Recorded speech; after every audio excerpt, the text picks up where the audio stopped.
Chaffee Junior College. He sees action for the 5th time this year after Dustin Grutza. It's 15 of 21, mostly for very short yardage, 110 yards and an interception. You got papers blowing everywhere. Put some paperweights on that. It's a windy night up here.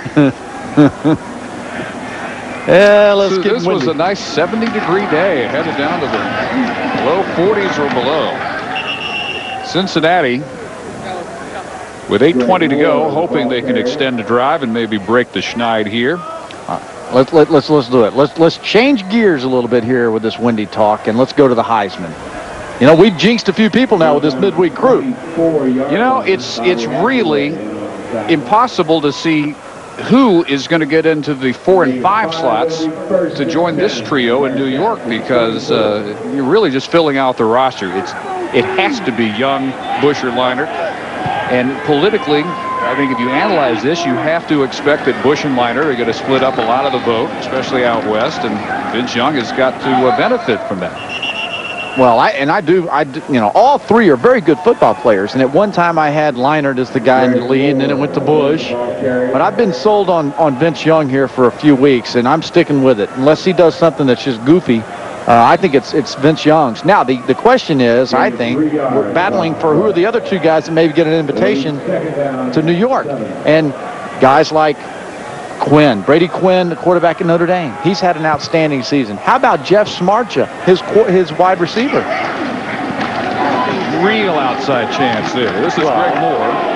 Are you saying just how about him, or how about him to go to New York? Well, I mean, you talk about college football's most outstanding players. You know, he's an outstanding player. When the ball is in his hands, he's making plays. I don't know if they might not be better off just bringing 3. I mean, drop the pretense that 5 guys have a shot. I think that the programming, the producer, he's got a slot for 5 there'll guests. Be 5. There'll be 5, but there'll be 2 just sitting there watching to see, along with the rest of us, which of the big 3 ends up winning it. Vince Young's already said he will come back next year for his senior year. Davila Keeps is brought down at the line of scrimmage. It'll be 4th and 4. So if Vince Young were to win the Heisman, if Texas were to win the national championship, how many people do you think then try to get to Vince Young and say, look, you've done everything a college quarterback can do. Why are you coming back for him? I hope he would look at what Matt Leinart did. You know, and if you're a quarterback, I'm of the opinion you stay in school and get as many snaps and reads as you can get as a quarterback. You're not going to, if you get hurt, it's just the way it is. You know what? How many times do you see somebody get hurt where it's a career-ending injury? A quarterback. And insurance. Yeah, get you an insurance policy. Policies are so commonplace now. Texas just does not lose players early out of Mack Brown's program. Ricky Williams set the tone when Mack Brown first took that job, came back, won the Heisman his senior year. Yeah, good example. Well, what a matchup tomorrow night out west. Boise State, Fresno State for WAC supremacy at Fresno, the number 20 team of the country. College football primetime presented by Cooper Tires, 8 Eastern. ESPN HD will have it in high definition. Coverage begins at 7:30, 4:30 Pacific with College Game Day. Outstanding quarterbacks, Jared Zabransky, Paul Pinniger head-to-head. But that seems like a long time ago when we did Boise and Fresno. This season has flown by. Even then, though, you can tell it was going to come down to those 2 in the Western Athletic Conference. Second series for Adam Bednarik at quarterback, Pernell Williams at tailback. West Virginia. All right, let's stay on the tour here. We just hit the Heisman bus. Now let's jump off and let's go talk a little Big Ten football. You're talking about a storyline. Joe Paterno and staying the course, and all of the talk and all of the questioning about his ability to be to bring his team back. And here's Penn State heading towards a Big Ten title. No contest last week in their showdown with Wisconsin. To the air. Vaughn Rivers finds a cutback angle and has a first down in Cincinnati territory. The Big Ten's spot in the BCS.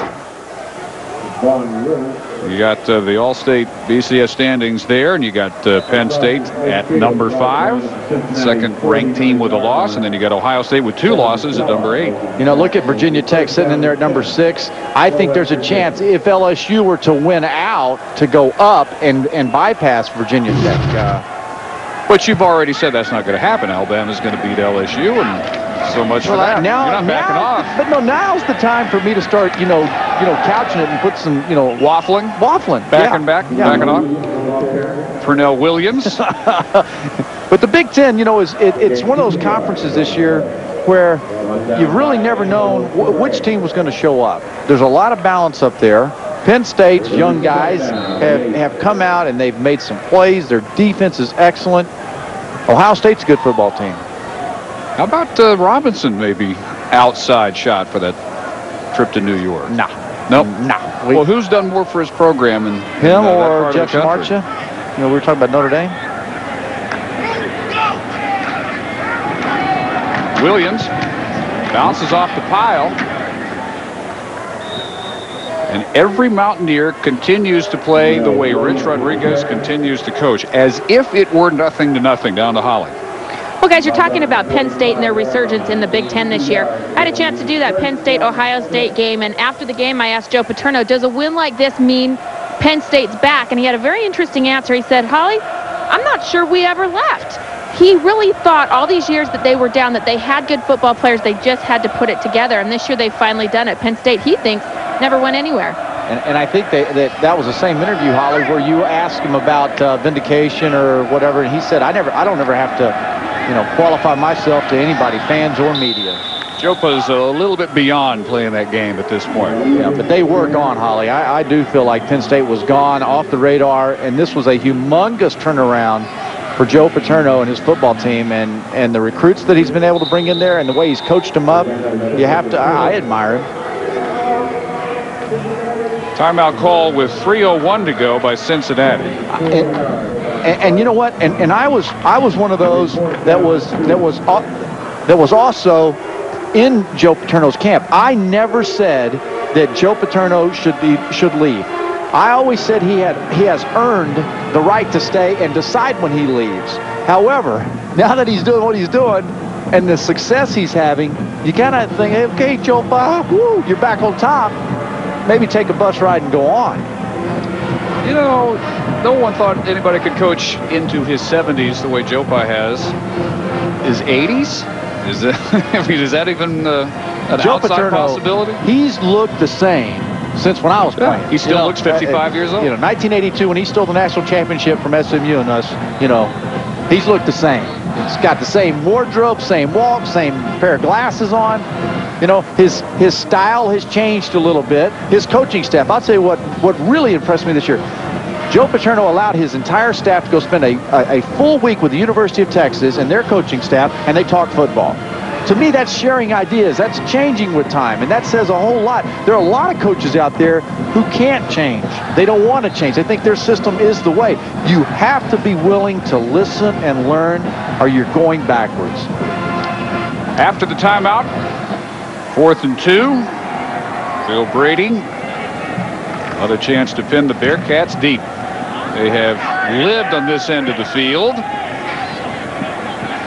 And again, Brady rolls this one out at the 10. Superb directional punting. Northwestern, fresh off a last-minute come-from-behind win over Iowa. And they go to Columbus now for their showdown this Saturday. ABC has it at noon Eastern. Wildcats with a chance for the first time since 62 and 63 to beat the Buckeyes back-to-back. And Ohio State hasn't lost in Columbus for the Wildcats in the last 14 trips. You did Iowa Northwestern last week, right? Right. Don't you think that Ohio State's sitting there telling their team, you better play the entire 4 quarters? If there was ever a complacent Buckeye bone on that roster, if they saw the last 4 minutes of the Wildcats and the Hawkeyes, that should no longer be a worry. Daniels takes it out of bounds, stops the clock.